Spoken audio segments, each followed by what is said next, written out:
여러분 안녕하십니까? 이어서 광주 전남권 소식입니다. 더불어민주당이 오늘 경선 후보자 등록 공고를 시작으로 한 달간의 전남 광주 특별시장 경선 레이스에 돌입했습니다. 이번 경선은 안심번호 선거인단과 당원 투표를 혼합해 진행되며 오는 14일 온라인 합동 설명회와 17일부터 18일간 광주 MBC TV 토론회를 통해 후보자 검증에 나설 계획입니다.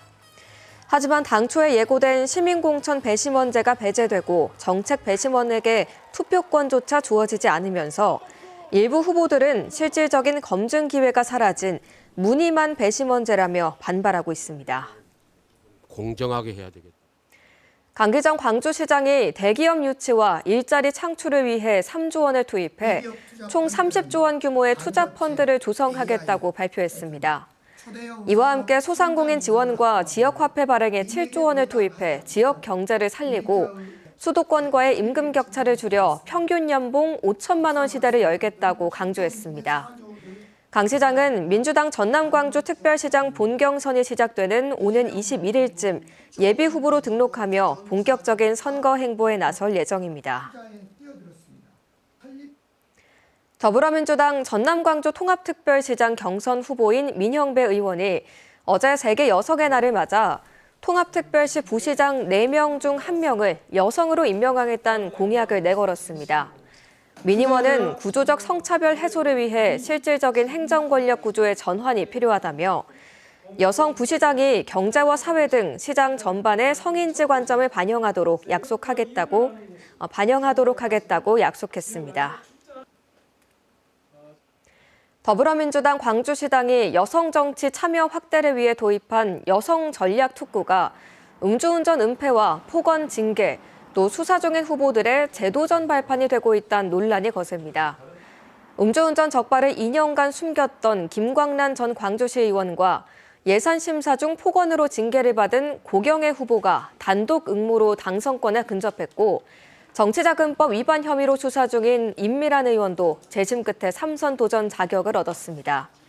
시민단체에서는 여성 정치인 발굴이라는 제도의 취지와 정당성이 크게 훼손됐다는 지적이 나오고 있습니다. 광주 전남 시민단체들은 막대한 예산과 시간이 드는 철도 신설 대신 기존의 노선을 활용한 저비용 고효율 광역철도망으로 정책을 전환하라고 촉구했습니다. 이들은 오늘 성명을 통해 신설하는 개통까지 20년 이상이 걸려 지역 소멸 대응에 역부족이라며 기존의 경전선과 호남선 등을 활용하면 10년 이내로 광주 목포, 광주 광양망권을 잇는 경제적 철도망 구축이 가능하다고 주장했습니다. 이어 올해 하반기에 확정되는 제5차 국가철도망 계획에 이 안을 최우선으로 반영하고 목포와 광양권이 대도시권으로 지정될 수 있도록 정부의 시행령 개정을 요구하라고 광주시와 전라남도에 주문했습니다. 전남대학교 박인규 교수팀이 독성 없는 재료를 암세포까지 전달한 뒤 세포 내부 환경을 이용해 항암제를 직접 합성하는 플랫폼을 개발했습니다. 이 기술은 암세포 안에서만 촉매 반응을 일으켜 산화 스트레스를 유발하기 때문에 기존 항암제의 고질적인 문제였던 전신 독성을 획기적으로 줄인 것으로 평가됩니다.